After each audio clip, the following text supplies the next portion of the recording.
तो फिर से क्लास आपका स्वागत है हमारे साइंस की क्लास में। ठीक है, और हम लोगों ने कल जो है अपना मानव नेत्र के बारे में पढ़ लिया था। उसके अलग अलग जो पार्ट्स थे उनके बारे में भी हम लोगों ने अच्छे से पढ़ लिया था।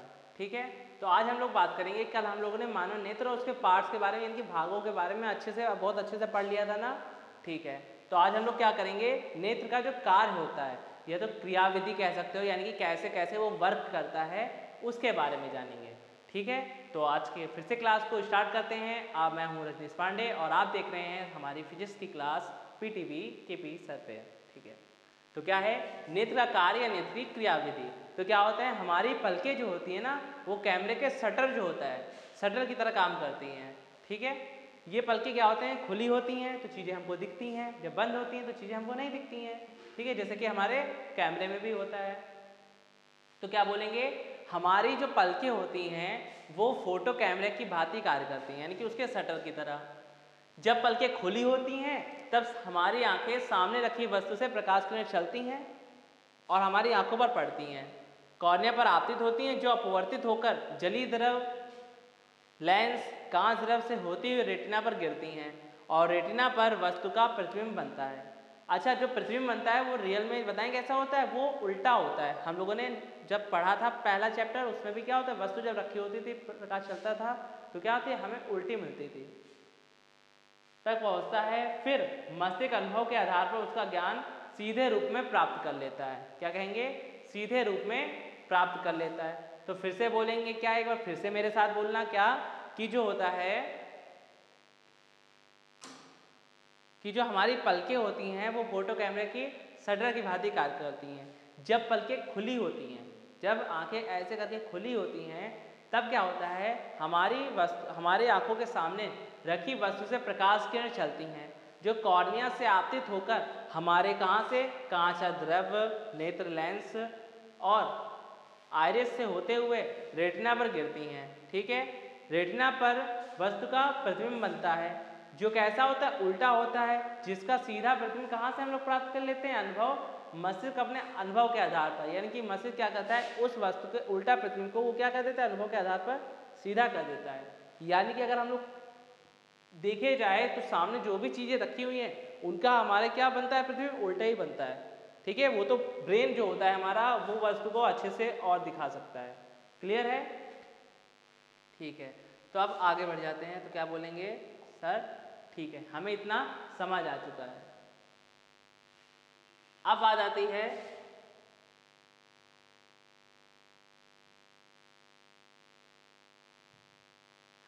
अब बात आती है कि नेत्र का जो निकट बिंदु होता है वो क्या होता है। ठीक है, नेत्र का जो निकट बिंदु होता है वो क्या होता है। तो क्या कहेंगे कि सर, वह निकटतम बिंदु जिसे नेत्र जो है अपनी अधिक, क्या बोलेंगे, नेत्र अधिकतम समंजस क्षमता लगाकर देख सकता है, वह नेत्र का निकट बिंदु कहलाता है। इस बिंदु से नेत्र की जो दूरी होती है उसे क्या कहेंगे, स्पष्ट दृष्टि की न्यूनतम दूरी कहते हैं।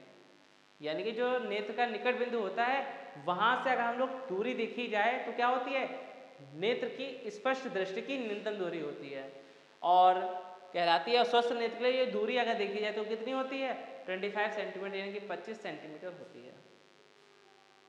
ठीक है, तो फिर से बोलेंगे क्या, कि वह निकटतम बिंदु जिसे नेत्र अपनी अधिकतम समंजन क्षमता लगाकर स्पष्ट देख सकता है, उसे क्या कहते हैं हम लोग, नेत्र का निकट बिंदु कहते हैं। फिर क्या कहेंगे, इस बिंदु से जो दूरी होती है वो स्पष्ट दृष्टि की न्यूनतम दूरी कहलाती है।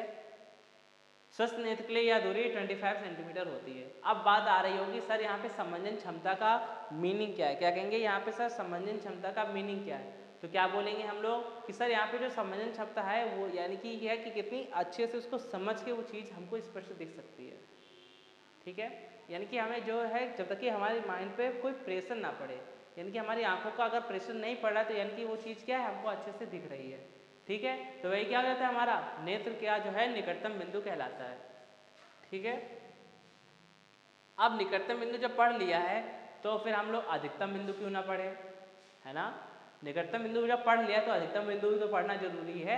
तो क्या कहेंगे कि वह अधिकतम दूर स्थित बिंदु क्या है, वह अधिकतम दूर स्थित बिंदु जिसे नेत्र अपनी क्या है बिना समंजन क्षमता लगाए, क्या कहेंगे, बिना समंजन क्षमता लगाए स्पष्ट देख सकता है, वो क्या होता है, नेत्र का दूर बिंदु कहलाता है। क्या कहेंगे, दूर बिंदु। आप क्या बोलेंगे, कहलाता है इस बिंदु से नेत्र तक की दूरी क्या होती है, स्पष्ट दृष्टि की अधिकतम दूरी होती है। क्या कहेंगे, अधिकतम दूरी होती है। अगर ये पूछा जाए कि स्वस्थ नेत्र के लिए यह दूरी कितनी होती है, तो क्या बोल देंगे कि स्वस्थ नेत्र के लिए यह दूरी अनंत होती है।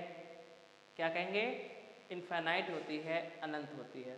तो एक बार फिर से बोल देंगे, क्या बोल देंगे कि नेत्र का जो है, अगर हम लोग कहें कि दूर बिंदु क्या होता है, तो कहेंगे कि वह निकटतम, वह अधिकतम बिंदु जिसे नेत्र अपनी बिना समंजन क्षमता लगाए स्पष्ट देख सकता है, उसे क्या कहेंगे हम लोग, उसे कहेंगे हम लोग कि नेत्र का अधिकतम बिंदु यानी कि दूर बिंदु कहेंगे। और इस बिंदु से जो नेत्र की दूरी होती है वो क्या होती है, स्पष्ट दृष्टि की अधिकतम दूरी होती है, जो स्वस्थ नेत्र के लिए कितनी होती है, इंडेफिनाइट यानी कि इनफिनाइट यानी कि अनंत होती है। ठीक है, आगे बढ़ जाएं। हाँ,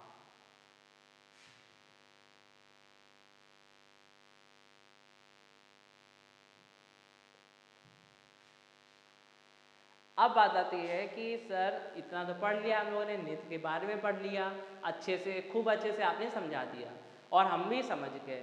ठीक है, फिर हम लोगों ने बात की कि नेत्र की क्रियाविधि कहती कैसे वो वर्क करता है, उसको भी अच्छे से समझ लिया हम लोगों ने। ठीक है, अब बात आती है कि कभी कभी क्या होता है, हमारी आंखों में कुछ दोष हो जाते हैं। दोस्त नहीं, पागल भाई, दोस्त नहीं कह रहे हैं, क्या हो जाते हैं, दोष हो जाते हैं। ठीक है, तो उन दोष यानी कि डिसीजेस हो जाती हैं कुछ तरीके की, यानी कि हमको पास की चीज़ दिखने लगती है, पास की चीज़ मतलब क्लियर नहीं दिखती है, कभी दूर की चीज़ क्लियर नहीं दिखती, कभी दोनों चीज़ें क्लियर नहीं दिखती, कभी क्या होता है कि हमारे आंखों को दिखना ही बंद हो जाता है। ठीक है, तो यही सब दोष होते हैं। फिर उनका हम लोग संशोधन कैसे करते हैं, चश्मा लगा के अलग अलग उसके चश्मे लगवाते हैं। ठीक है, तो क्या कहेंगे, जो दृष्टि दोष तथा उनका संशोधन, यही हमारा क्या है, हेडिंग भी पड़ी हुई है। क्या कहेंगे, दृष्टि दोष तथा उनका संशोधन। ठीक है, तो क्या कहेंगे कि कभी कभी आंखों की समंजन क्षमता क्षीण हो जाती है। समंजन क्षमता भी समझाया था, क्या होती है, समंजन क्षमता होती है कि चीज़ों को हम कितने अच्छे से बिना किसी प्रेशर के कैसे देख सकते हैं। तो क्या होता है, हमारा समंजन क्षमता होती है। तो क्या होता है, कभी कभी हमारी आंखों की जो समंजन क्षमता हो जाती है, किसी वस्तु, किसी भी चीज़ के देखने की, जो समझने की जो क्षमता होती है, वो क्या होती है, क्षीण हो जाती है, यानी कि कम हो जाती है। क्यों होता है, क्योंकि जिस कारण वस्तु हमें स्पष्ट दिखाई नहीं देती हैं, और दृष्टि जो होती है वो कैसी हो जाती है, धुंधली हो जाती है। इसे आंखों का दोष कहते हैं। क्या कहेंगे, इसे आंखों का दोष कहते हैं, और इसका निवारण चश्मा लगाकर किया जाता है। आप कौन से दोष में कौन सा चश्मा लगाएंगे, क्या हर दोष में क्या एक ही चश्मा लगा लेंगे ना, नहीं ना। ठीक है, तो क्या कहेंगे, तो आंखों में जो है निम्नलिखित दृष्टि दोष होते हैं। पहला क्या कहेंगे हम लोग, निकट दृष्टि दोष। दूसरा क्या कहेंगे, निकट दृष्टि दोष हो गया। दूसरा कहेंगे दूरदर्शी दोष होता है। ठीक है, तीसरा कहेंगे जरा दूरदर्शिता होता है। चौथी हमारी अबिंदुकता होती है, और पांचवी हमारी वर्णांतता होती है। ठीक है, मोतिया बिंदु भी होता है, उसको अलग रखेंगे। अभी जो दोष होते हैं उनके बारे में बात करते हैं। ठीक है, तो क्या कहेंगे, निकट दृष्टि दोष होता है, दूरदर्शी दोष होता है, जरा दूरदर्शिता होता है, अबिंदुकता होता है, और वर्णांतता होता है। ठीक है, आप एक काम करो, इस चीज़ को जरा नोट कर लो, फिर हम लोग निकट दृष्टि दोष के बारे में अच्छे से पढ़ते हैं।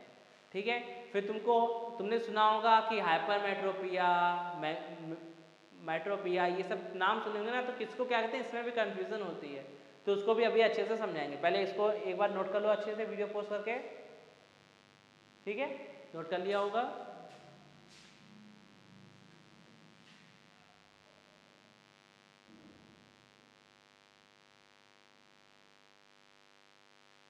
ठीक है, अब बात आती है हमारा निकट दृष्टि दोष।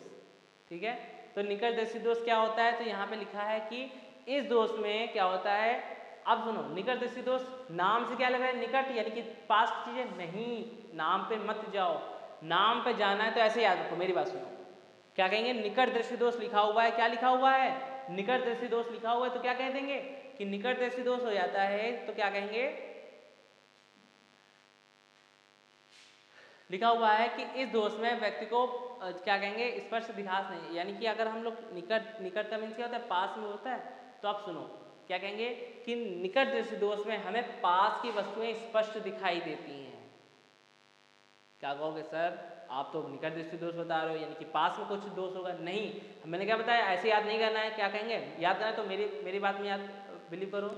क्या कहेंगे कि सर निकट दृष्टि दोष जो होता है उसमें जो पास की चीज़ होती है वो तो हमको सही से दिखती है, लेकिन दूर जो चीज़ होती है वो हमको दिखती नहीं है, यानी कि स्पष्ट नहीं दिखाई देती है। तो इसी दोष को क्या कहते हैं हम लोग, क्या कह देते हैं, निकट दृष्टि दोष कहते हैं। और यहाँ दोष अगर पूछा जाए किस एज के बच्चों के होता है तो क्या कहेंगे 10 से 16 वर्ष के बच्चों के होता है ये दोष। क्या कहेंगे 10 से 16 वर्ष के बच्चों के ये दोष होता है। कारण अगर पूछा जाए तो कारण क्या हो जाता है, अगर कारण पूछा जाए तो क्या कहेंगे नेत्र लेंस की जो क्या होती है वक्रता त्रिज्या का बढ़ जाती है तथा उसकी फोकस दूरी क्या हो जाएगी, अगर वक्रता त्रिज्या बढ़ेगी तो फोकस दूरी क्या होगी, कम हो जाती है। क्या कहेंगे अगर वक्रता त्रिज्या बढ़ेगी तो फोकस दूरी कम हो जाएगी, यानी कि इसमें क्या होता है निकट दृष्टि दोष में नेत्र की जो वक्रता त्रिज्या होती है वो तो बढ़ जाती है, लेकिन जो उसकी फोकस दूरी होती है वो कम हो जाती है। फिर क्या कहेंगे नेत्र लेंस और रेटिना के बीच की दूरी का बढ़ जाना, जो नेत्र लेंस होता है और जो रेटिना होता है उसकी दूरी क्या होती है, बढ़ जाती है, तभी क्या हो जाता है ये दोष हमको हो जाता है। अब आते हैं निवारण की बात पे, तो क्या कहेंगे निवारण के लिए, क्या कहेंगे निवारण, तो क्या कहेंगे इस दोष में क्या कहते हैं हम लोग, अगर निकट दृष्टि दोष है तो क्या कहेंगे निकट दृष्टि दोष को दूर करने के लिए अवतल लेंस के चश्मे का प्रयोग किया जाता है। किस लेंस के चश्मे का प्रयोग किया जाता है, अवतल लेंस के चश्मे का प्रयोग किया जाता है। जैसे कि यहाँ पे देख पा रहे हो ये क्या है, हमारी ह्यूमन आई है, ठीक है, दिख रही है ना। तो इसमें क्या कहेंगे ये क्या होती है, ये हमारी दृष्टि तंत्रिका दृष्टि होती है, ये हमारी आई किरण प्रकाश किरण लेंस में जैसे पड़ती हैं तो क्या होता है इसमें जो है जो रेटिना से पहले क्या बन जाता है, हमारा प्रतिबिंब बन जाता है। रेटिना कहाँ पे, रेटिना इधर साइड में, लेकिन हमारा प्रतिबिंब क्या हो गया रेटिना से पहले बन जाता है। तो अगर यही क्वेश्चन पूछ देता है कि निकट दृष्टि दोष में प्रतिबिंब कहाँ पर बनता है तो क्या बोल दोगे, निकट दृष्टि दोष में प्रतिबिंब रेटिना से पहले बनता है। क्या कहेंगे रेटिना से पहले बनता है, ठीक है। लेंस कौन सा है, ये लेंस हमारा कौन सा है, ये नेत्र लेंस है। अगर इसको सही करना है, क्या कहेंगे अगर इसको सही करना है तो हम लोग कौन से लेंस का यूज़ कर लेंगे, हम लोग अवतल लेंस का यूज़ कर लेंगे और इसको क्या कर देंगे बिल्कुल सही कर देंगे। क्लियर है, आगे बढ़ जाएं, समझ आ गया, एक बार इसको फिर से देख लेना, ठीक है।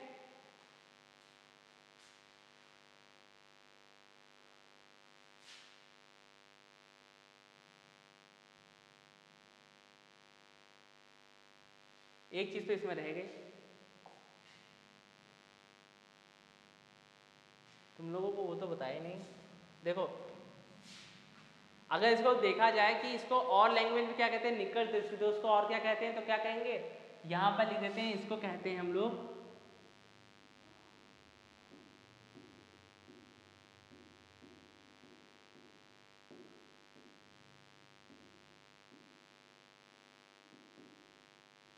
क्या कहते हैं, इसको मेट्रोपिया कहते हैं। क्या कहते हैं, मेट्रोपिया कहते हैं, ठीक है। इसको क्या कहते हैं हम लोग, मेट्रोपिया कहते हैं,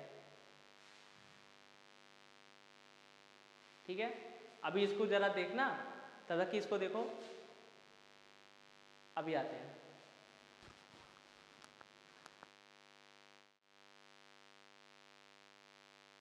हाँ तो देखो अब यहाँ पे आगे हम बोलते हैं क्या कि इतना तो समझ लिया था हम लोगों ने, ठीक है। इसको क्या कहते हैं, मेट्रोपिया कहते हैं। अब बात आती है हमारे दूरदर्शी दोष की। क्या कहेंगे कि सर दूरदर्शी दोष की अब बात करते हैं, तो क्या कहेंगे सर कि दूरदर्शी दोष जो होता है इस, अब दूरदर्शी दोष का भी क्या हो जाएगा, वही मीनिंग हो जाएगा कि इसमें दूर की चीज़ें हमको क्या होती हैं, क्लियर दिखती हैं। दूर की चीज़ें जो होती हैं वो बिल्कुल क्लियर दिखती हैं, बल्कि जो पास की चीज़ होती है वो क्या होती है, वो हमको क्लियर नहीं दिखाई देती है। तो इसी को क्या कहते हैं हम लोग, निकटदर्शी दोष कहते हैं। और अगर कहा जाए इस दोष में जो वस्तु का जो प्रतिबिंब होता है, क्या कहें कि इस दोष में जो वस्तु का प्रतिबिंब होता है वो रेटिना के पीत बिंदु के बाद में बनता है। क्या कहेंगे, रेटिना के पीत बिंदु के बाद में बनता है। इस दोष को चिकित्सा विज्ञान यानी कि हम लोग अगर बोले चिकित्सा विज्ञान की भाषा में तो क्या कहते हैं, हाइपरमेट्रोपिया कहते हैं। निकट दृष्टि दोष को क्या कहते हैं हम लोग, मेट्रोपिया कहते हैं और इसको क्या कहते हैं, हाइपरमेट्रोपिया कहते हैं। अब बात आती है इसके कारण की, ठीक है। अब बात आती है इसके कारण की, तो क्या कहेंगे, नेत्र गोलक का जो नेत्र गोलक होता है उसका छोटा हो जाना, ठीक है। कांच द्रव बताया था ना, तो क्या है, कांच द्रव के अपवर्तनांक का कम हो जाना। कांचार द्रव का जो अपवर्तनांक होता है वो कितना होता है, ठीक है, तो उसी को क्या होते हैं, उतना कम हो जाना। लेंस तथा रेटिना के बीच की जो दूरी होती है उसका कम हो जाना। निकट दृष्टि दोष में क्या होती है, दूरी बढ़ जाती है, और इसमें क्या होती है, दूरी घट जाती है। फिर नेत्र लेंस की जो फोकस दूरी होती है उसका अधिक हो जाना, जो नेत्र लेंस की जो फोकस दूरी होती है उसका अधिक हो जाना। अब आते हैं निवारण की। सर इतने तो कारण बता दिए आपने कि ये हो जाता है, ठीक है, ये कारण की वजह से क्या होता है, हमारा दूरदृष्टि दोष होता है।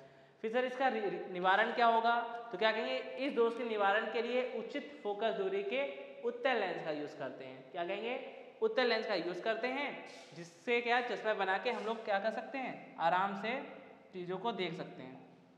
तो कुछ ऐसा सीन क्रिएट होता है, ठीक है। ये हमारा क्या है, नेत्र लेंस है। ये क्या है, निकट स्थित वस्तु से आने वाली प्रकाश किरण है। यहाँ से चली, जैसे नेत्र लेंस इसका प्रतिबिंब कहाँ बनाया के, यहाँ पे बनाया के। रेटिना पीत बिंदु का छोड़ के प्रतिबिंब कहाँ बनाया के, यहाँ पे बनाया के, जो क्या होता है, रेटिना के बाद बनता है। तो अगर कोई क्वेश्चन पूछे आपसे कि भैया हमको ये बताओ कि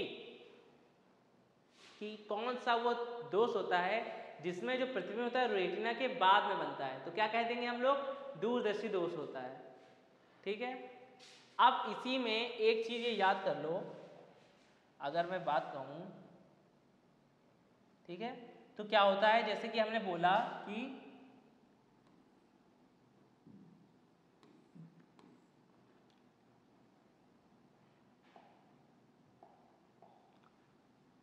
इसको याद कैसे करेंगे, कौन से दोष में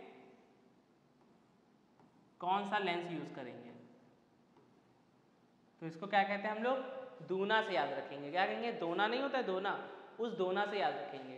तो D4 क्या हो जाएगा,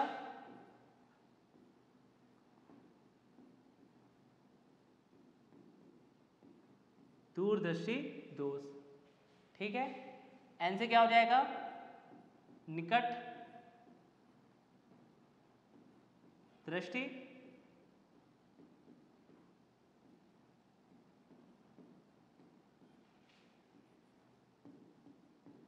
दोष। U4 हो जाएगा उत्तल, और A4 हो जाएगा अवतल, ठीक है। तो क्या बोला हमने कि अगर आपके क्या होता है, दूरदर्शी दोष होता है, तो आप किस लेंस के कौन सा लेंस यूज करोगे, दूना से क्या करेंगे, दूरदर्शी दोष के लिए उत्तल लेंस, और निकट दर्शी दोष के लिए अवतल लेंस का यूज करेंगे। क्लियर है। क्या कहेंगे कि सर दूरदर्शी दोष, क्या कहेंगे सर, दूरदर्शी दोष के लिए क्या किसका यूज करेंगे, उत्तल लेंस का, और निकट दर्शी दोष के लिए किसका करेंगे, अवतल लेंस का यूज करेंगे, ठीक है, समझ गए ना। ठीक, अब आगे बढ़ जाते हैं।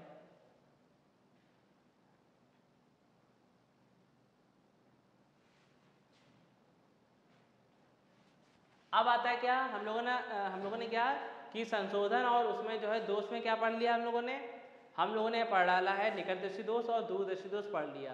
अब हमारा जो तीसरा आता है वो क्या होता है, जरा दूरदर्शिता होता है। क्या होता है, जरा दूरदर्शिता होता है, ठीक है। तो जरा दूरदर्शिता में क्या होता है कि कभी कभी क्या होता है, हम लोगों ने देखा है कि लोगों के, अभी हम लोगों ने निकटदर्शी दोष में पढ़ा कि पास की चीज नहीं दिखती है, दूरदर्शी दोष में पढ़ा दूर की चीज नहीं दिखती है, ठीक है।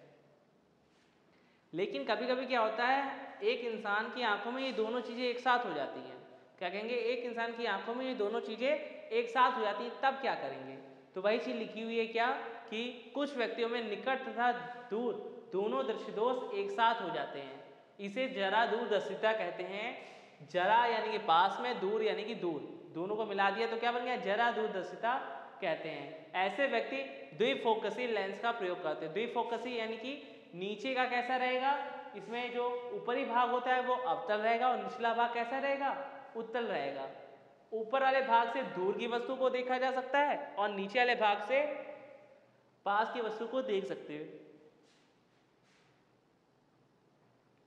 अब कारण क्या होता है कि हम लोग भी कैसे पता लगाएं कि किस वजह से हो जाता है, तो क्या बोल देंगे कि सर व्यक्ति की आयु बढ़ने के साथ साथ जो मांसपेशियां होती हैं, क्या कहेंगे, जो मांसपेशियां होती है वो क्या होती है, कमजोर हो जाती है। क्या कहेंगे, कमजोर हो जाती हैं, जिसके कारण नेत्र लेंस जो होता है वो लचीलापन आ जाता है। क्या कहेंगे, नेत्र लेंस में लचीलापन आ जाता है और धीरे धीरे घटता चला जाता है। अतः मनुष्य निकट तथा दूर दोनों की जो होती हैं वस्तुएं उनको देख नहीं पाता है। फिर क्या कहेंगे, निवारण क्या होता है, ऐसे व्यक्ति द्विफोकसी लेंस का यूज करते हैं, जिसमें क्या बताया हमने, ऊपरी भाग जो होता है वो अवतल लेंस का होता है और जो निचला भाग होता है वो कैसा होता है, उत्तल लेंस का काम करता है। ठीक है, नेक्स्ट आता है हमारा अबिंदुकता। क्या कहेंगे,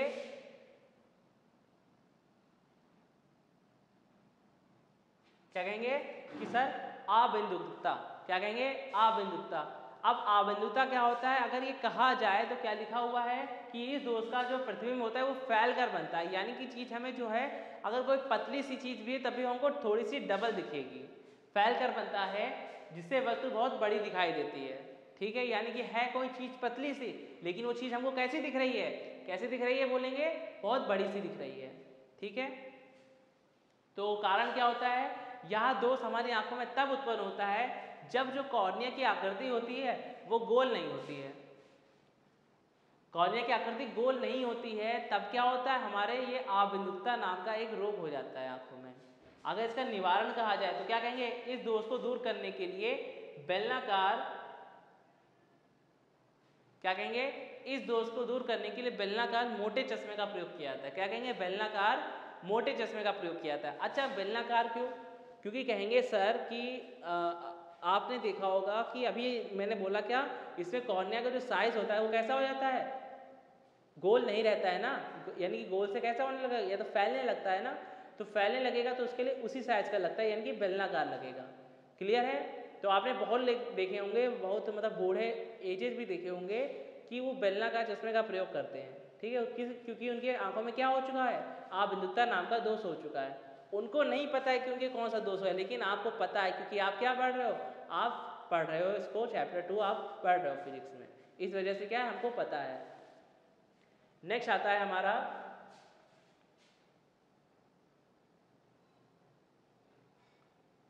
वर्णांता।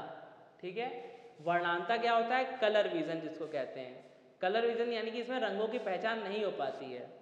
ठीक है, देखा होगा कि कोई भी मेडिकल होता है तो उसमें देखा होगा कि आपको कलर विजन के लिए कलर पहचानना होता है, तो उसमें बच्चे कलर नहीं पहचान पाते हैं तो उनके पता चल जाता है कि उनके वर्णांता है। कुछ लोग पहचान लेते हैं तो नहीं पता चलता है। जैसे कि क्या बोला, यह दोष मनुष्य की आंख में शंक्वाकार कोशिकाओं की कमी के कारण होता है। क्या कहेंगे, यह दोष मनुष्यों की जो है जो शंक्वाकार मांसपेशियां होती हैं उनकी कमी के कारण होता है। ठीक है, फिर क्या बोलेंगे कि इन कोशिकाओं की कमी के कारण मनुष्य की जो आंख जो होती है कुछ निश्चित कलर का यानी कि रंगों के लिए ही सुग्राही होती है। क्या कहेंगे, सुग्राही यानी कि बहुत अच्छी होती है।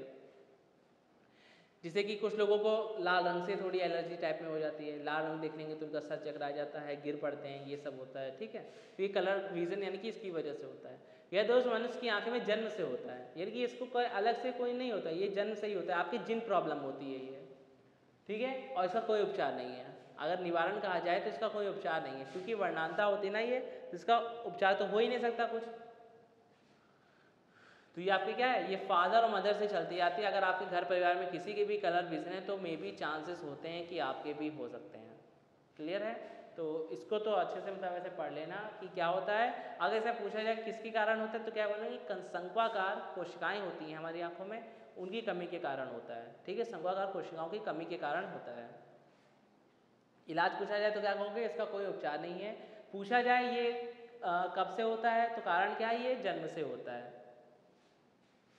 अब बात आती है मोतिया बिंदु। आपने खूब ऑपरेशन सुने होंगे कि मोतिया बिंदु का, हमारे यहाँ मोतिया बिंदु का बिना किसी चीट फाड़ के, बिना किसी ऑपरेशन के क्या किया जाता है, इलाज किया जाता है। ठीक है, तो होता है ऑपरेशन ही होता है। ठीक है, तो क्या कहें, मोतिया बिंदु। इस रोग में पुतली तथा जो लेंस होता है एक तक प्रकाश जो पहुँचने का जो मार्ग होता है वो क्या हो जाता है, बंद हो जाता है। फिर से बोलेंगे कि इस दोष में क्या होता है, जो लेंस और जो क्या होता है हमारा आँख का होता है पुतली, उसको क्या होता है, पहुँचने का जो मार्ग होता है बीच में वो क्या होता है, बंद हो जाता है, जिसकी वजह से वस्तु का प्रतिबिंब नहीं बन पाता है और वस्तु हमें दिखाई नहीं देती है। जब प्रतिबिंब बन नहीं पाएगा तो वस्तु हमको, जब वस्तु दिखाई नहीं देगी तो प्रतिबिंब क्या बनेगा उसका, बात तो यही है ना। तो ठीक है, अगर इसका हमसे पूछा जाए कि भैया इसका बता दो हमें कि इसको ठीक कैसे करेंगे, इसका उपचार क्या होता है, निवारण क्या होता है, तो क्या कहेंगे, इसका निवारण एक ही है कि डायरेक्ट आप जाके ऑपरेशन करवाओ इसका। ठीक है, ऑपरेशन जब इसका करवा लोगे तो आपकी आंखें में भी चांस है कि सही हो सकती हैं, वरना कोई चांस भी नहीं होते हैं। ठीक है, तो समझ गए ना इतना।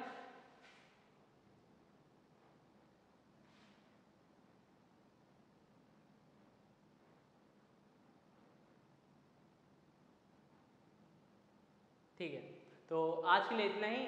आगे हम लोग पढ़ेंगे प्रिज्म जो है, जिसके बाद क्या टॉपिक स्टार्ट होगा, हमारा प्रिज्म टॉपिक स्टार्ट होगा। तो आज के लिए इतना ही, कल मिलते हैं हमारी फिर से आगे क्लास जिसमें हम लोग पढ़ेंगे क्या, प्रिज्म के बारे में। तो आज के लिए इतना ही, जय हिंद जय भारत। और इसका अच्छे से रिवीजन करके जाओगे, ठीक है, अच्छे से रिवीजन करोगे, कल आके थोड़ा सा सुनूंगा, 5 मिनट पहले सुनेंगे, रिवीजन करेंगे, उसके बाद हम लोग नई क्लास स्टार्ट करेंगे प्रिज्म से। ठीक है।